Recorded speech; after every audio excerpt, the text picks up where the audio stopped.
welcome to our studios. My name is Yuki and I'm from Japan. My name is Vita and I'm from Lithuania. Today we're gonna talk about Africa. Yeah. So it's the second biggest continent in the world, full of the beautiful natures and the wonderful peoples. But we have never been there. Never ever. But Yuki, did you have any connection with Africa? Yes. Actually, my mother told me about her exciting experience during the travel in Egypt. Oh, when was it? Yeah, when she graduated university, but she went to there alone. Around 30 years ago, Japanese people thought it was a dangerous place. Huh. That's funny. My brother went to Africa this year and we also thought it's dangerous. He went to a no man's land and my sister and me read up, but there are mines there along the road, so we actually got scared that he would blow up. Did he? No. He came back safe and sound. Yeah. But at that point I didn't know that Africa is actually safer than we thought. It's even safer, some countries are even safer than USA and UK. Yes, both you and me, we knew only a little bit about Africa before we started this show. Yes, we wanted to learn more, so we researched. Yeah, Africa is not one country. It's 54 different countries. Yeah, and 3,000 ethnic groups. And 2,000 languages. Yeah. That's a lot. Yeah. And I just learned that Africa is home to the most genetically diverse people on Earth, which means that two Africans are more different from each other than a Japanese and a European are from one another. So we are more similar than two Africans, Yuki. Yeah. And before I actually had a feeling that Africans are about the same. I found out that only 2% of the world's media content of news about Africa. What? 2%? Yeah. I was so surprised when I heard that. That is, of course, why we didn't know much. So today we will try to find out more about life in Africa. Of course, we cannot talk about the whole continent, so it is too big. Yeah. So we will focus on 2 countries. Yes. Today we have 2 guests with different experiences in Zambia and in South Africa. And our first guest is Jeppe Homan, a Danish filmmaker and a beloved teacher at Odda Højskole. Hello. Hello, Jeppe. Hello. Hi. Before we start the questions, we'll tell some facts about Zambia. Yeah, I will tell some basic information about Zambia. The capital is Lusaka. Yeah, Lusaka. Zambia has amazing natures, wild animal place and Victoria waterfalls. Political system is a democracy republic. Zambia has 80 languages. Common language is English, and the most used language is Bemba. Shani. What? It means hello. Shani. Shani. So actually, Zambia is the most peaceful country in Africa, according to the 2040 Global Peace Index. Also, Skyscanner, the popular air ticket company, rank Zambia among the top 10 safest country to visit in this year. Yeah. So Jeppe? Yeah. How come you went to Zambia? How come I'm standing here? You know, it was simply a question of it happened. Yeah. I was young. I wanted to do something interesting, and I went to Zambia to use my film skills, just to make something different from being here using my film skills. Yeah, that should have been different in Africa. Yeah, actually, film is film. So apart from Africa at that time, there was not so much money. There's Zambia is still a very poor country, by the way, and it was a poor country, but we had to make do with whatever we could invent. and that's not far from filmmaking here.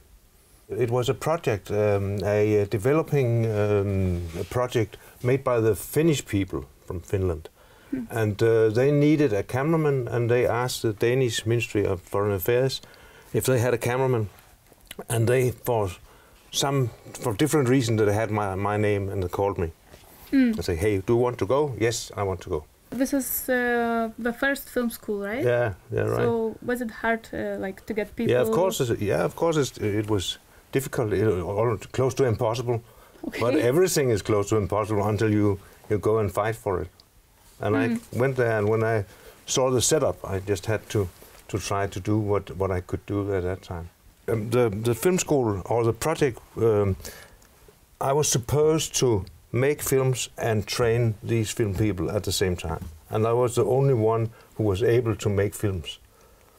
Yeah. Which means that I had to make films and train these guys at the same time.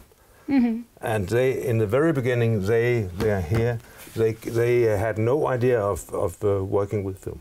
They're here? Yeah. This is the coming up cameraman called Axel Banda. Oh, okay. Yeah. And this guy was originally the sound engineer, but now he's holding the light because it turned out he had a severe damage on his ears. He didn't know about that, and I didn't know. I could just see that he was not good at making sound. It's just, what's wrong? Yeah. But he was semi-deaf, so I appointed him as a lighting engineer instead. Oh, that's so strange. And he was happy about that, of course. Yeah. Yeah. This is my co-worker, a white nun from at these days it was the neighboring country was called Rhodesia. It's Zimbabwe nowadays. Yeah. She had run away from her family from Rhodesia and become a skilled filmmaker in California, I think. So we were, and she was guaranteeing that we used proper English. That was her job, to make sure. You told us that English was the main language. Yeah. They choose that. They could have chosen everything. They choose English, and therefore our films had to be precise and correct for the groups they were aiming at. Okay, so this was like the crew. Yeah. The crew. What is the place? That's a village far out in the bushy bush. Bushy. Yeah, far away. Yeah. Many, I think 2 days of driving on dirt roads to come there. And we were, as far as I remember, this film was about these ladies. There's a lady sitting somewhere. Is it only man? No, there's a lady here. She had to show us that how to make injima. And injima was their traditional basic food, maize porridge. So this was a film. No, it's awful. This was a film about maize porridge. Oh, yes. This was a film about it. Yeah.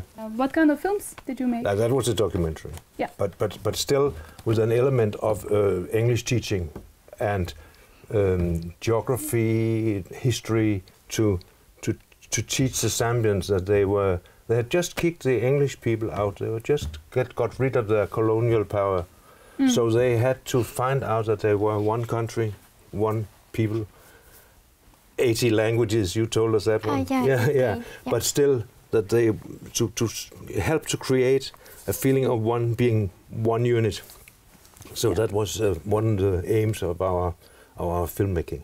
Language, sort of culture, history, geography, for small kids, grown-ups, students at university, different films, and to show films in a surroundings like this. You of course at that time it was film. It wasn't video. It was film. Of course you had to have a projector, and this projector had to work on electricity. So you have to come out with a generator and come with your mobile projector. And train not only film people, but train people to maintain, to repair these projectors. What was your everyday life like there? Yeah, but we lived in the capital, which is called Lusaka, and it's they think it's a very big city. It's not. It's a very small city, but the university teaching hospital, the government, things like that, is placed there. Yeah. So we had a house there, a government house, and Anne and my wife Anne, she was teaching nurses. She's a nurse tutor. Yeah. So at the university teaching hospital, she was a teacher there, teaching Zambian nurses, Cool. coming up nurses. Yeah.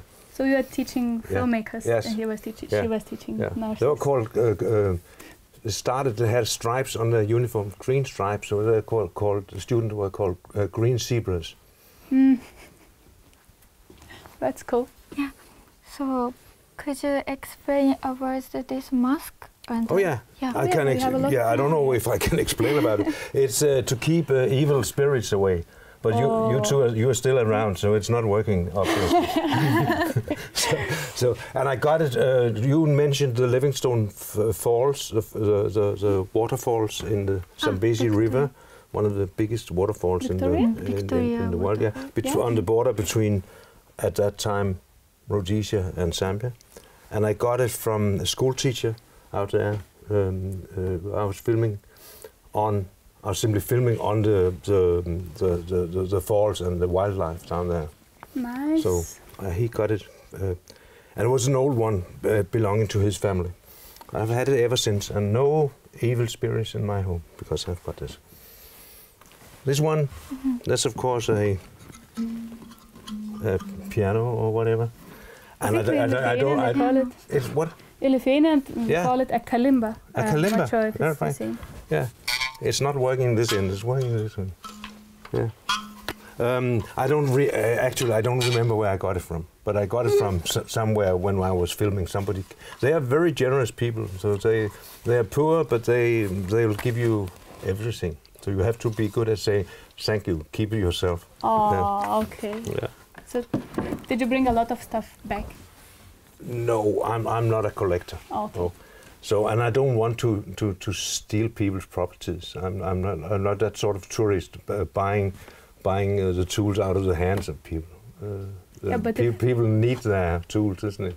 That's true. And they need something to hold the evil spirits away. Yeah, So, that looks like such an old mask. Yeah. And this one is little. Yeah, this is a small doll. It was originally with long legs, but they have gone.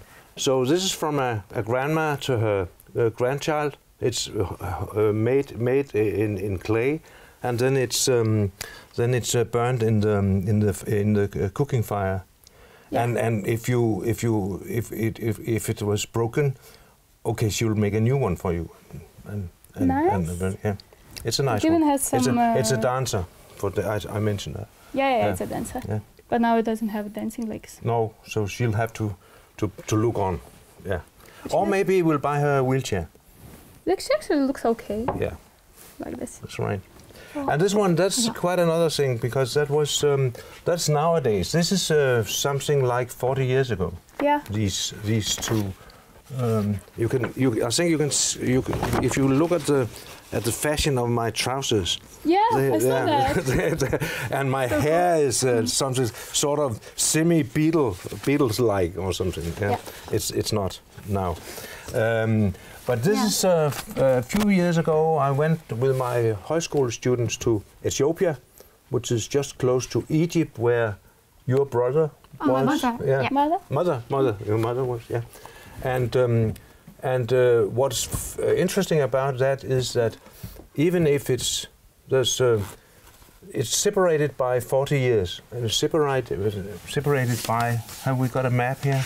Yeah. By Somewhere. thousands of kilometers. Yeah, we can check it. And they are, Ethiopia is here, Zambia is here. There's lots, 3,000, 4,000 kilometers or something. That's a long And way. it's another type of people here. So and another language and another religion and everything. But still, the basics of how to get along with these people are the same.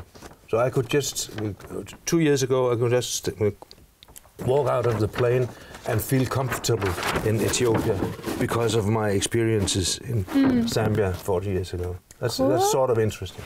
Yeah. Sort of amazing. Yeah. So how do you get along with those people? How did you get along with them? I'm normally getting along with people, Oh, yeah. and also with people in Zambia and Ethiopia. Yeah, so the Zambians they have the same sort of everybody has sort of. They have the same sort of humor as we have in Denmark. Sort of, we like to be sort of what we call black humor, you know. Yeah. So like dark humor. Yeah, dark humor. Yeah. Nice. And so it's easy to get around. Yeah, and as you said, it's peaceful people. Yeah. What was like the craziest thing that happened there? The craziest Like thing. the craziest story that you have?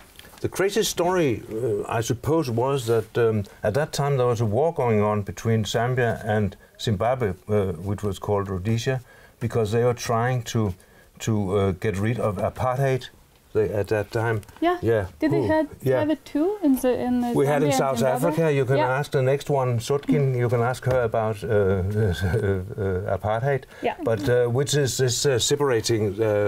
That's not the same rights for the whites and for the original population. And they wanted to get rid of this, and the white ones were owning the land and things like that. So they want to stick to the old system, and the new generations of Africans wanted to have their land, of course. So they were fighting. In Zambia at that time. Yeah, but at that time, Zambia they had just kicked out their English people, so they were sort of free.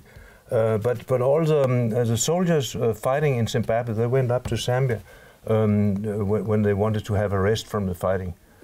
So there was a war going on, and I happened accidentally to cross the border on a film trip. So suddenly I was in the middle of Zimbabwe and not in the middle of Zambia, which was surprising. I had to ask a soldier, as a Rhodesian soldier, where am I? And I said, you are in Rhodesia, Oh, sir. you didn't notice? Yeah, no. And I had to say, okay, then I just turned the car around and slip away. And I slipped away. That was crazy, because he was heavily armed and heavily intoxicated. Wow. Which is very normal for soldiers in these parts. Would you like to come back to Zambia? No, in actual fact, no. Wow.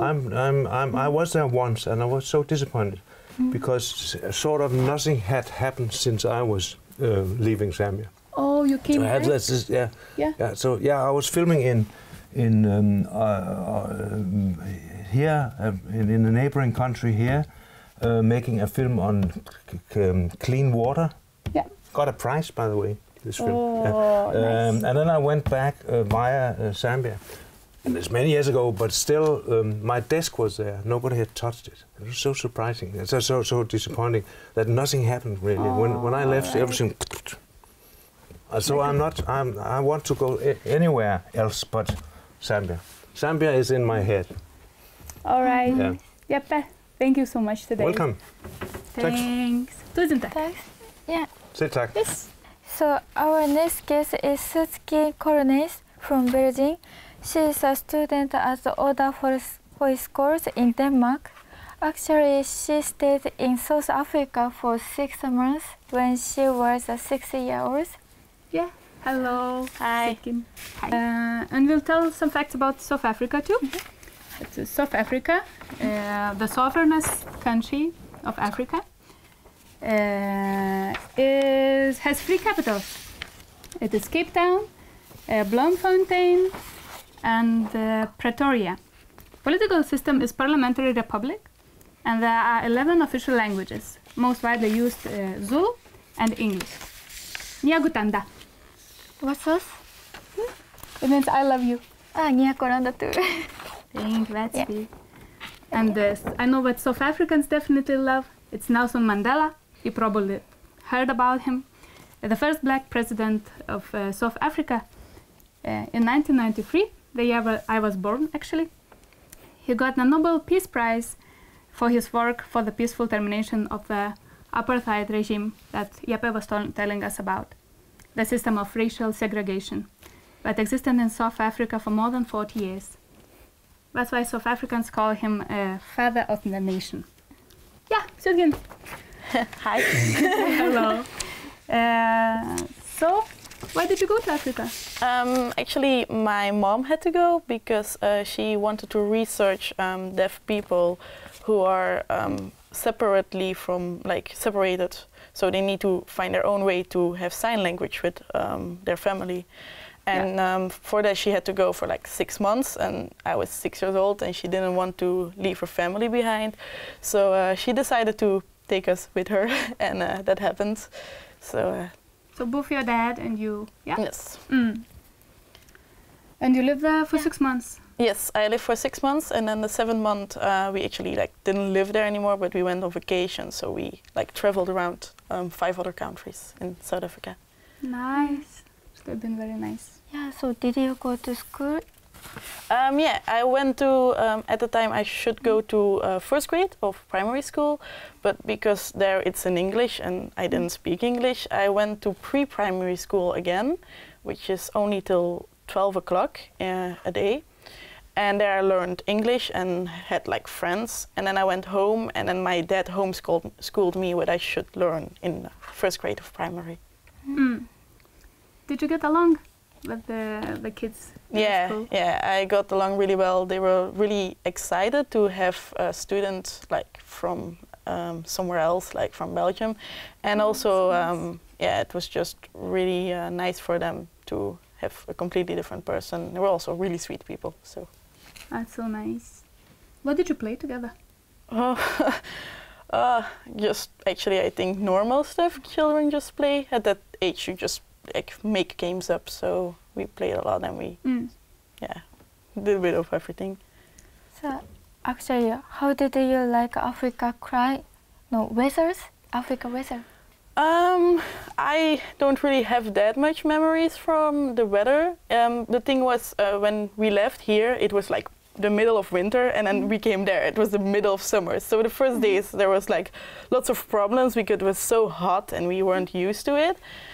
For the other part of being there, I don't really have that much opinions about the climate. You get used to it. My hair didn't like it that much though. Did it burn or what? Well, kinda in a way. The hot sun made my hair split and go completely horrible. So in the end, we had to cut it shorter. Yeah. So I saw the photos. You look very sweet, boyish sweet. Thank you, I guess. Did you have language barrier in the school? Talking? Not that much. My mom told the teacher to talk English with me, so that was a big barrier because I didn't speak any English except yes or no. But the children, they spoke Afrikaans, which is a language very, very similar to Dutch. So we could just speak to each other very normally. That's pretty cool, that you could understand Afrikaans better than English. So during your travel in Africa, you probably saw a lot of nature. So do you remember some meeting with animals in Africa? Yeah, certainly. We saw a lot of wild animals, to the point that this one time I was sitting in the car and I was reading a book. I was playing on my Nintendo that I got, and my parents said, "Look, Sutkid, a giraffe," and I was like, yeah, okay, I don't care, because I just saw so many. But of course, I also really liked seeing these animals.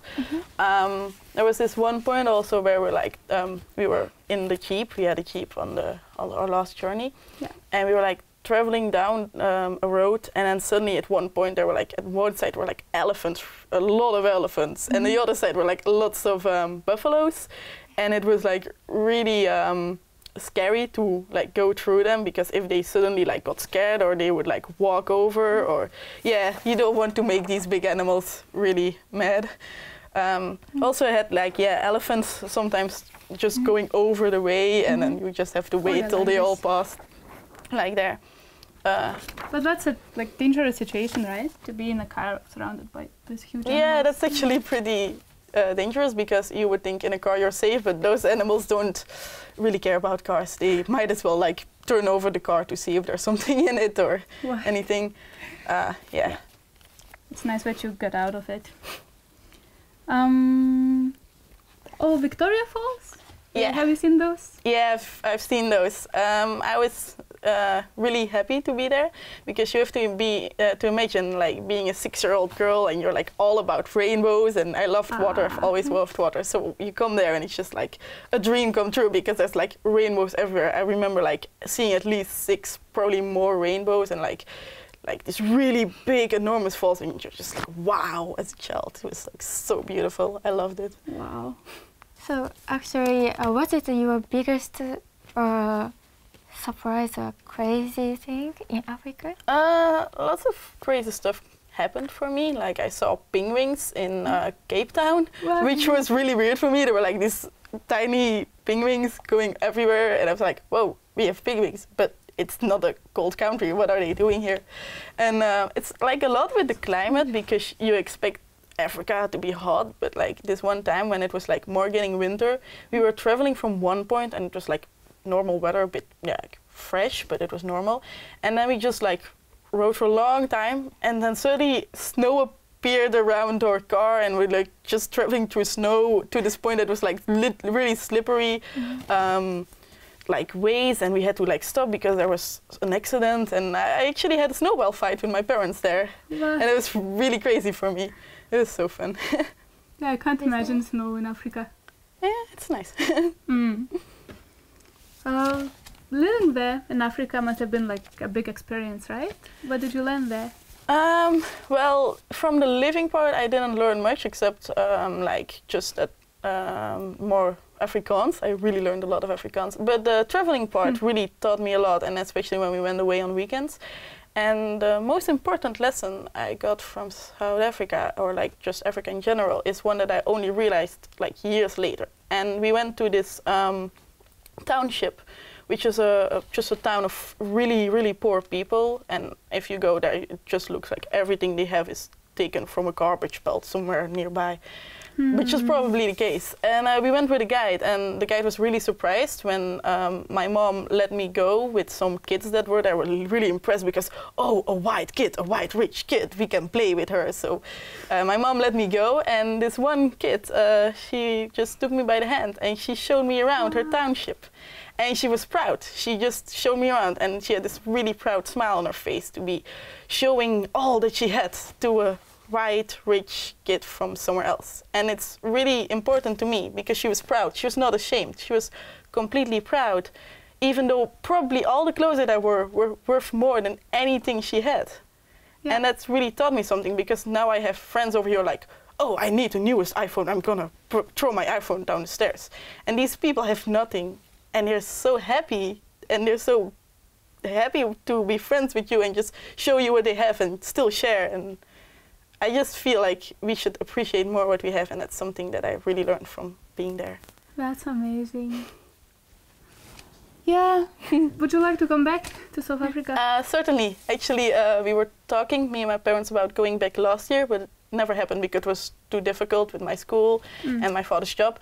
And my parents are then going like the second semester that I will be staying in Denmark, so they're going without me, which I'm pretty sad about.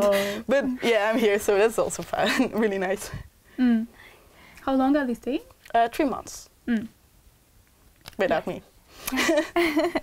So we are glad to hear your stories. So thank you for coming for our interview studio. Yeah. Thank you for having me.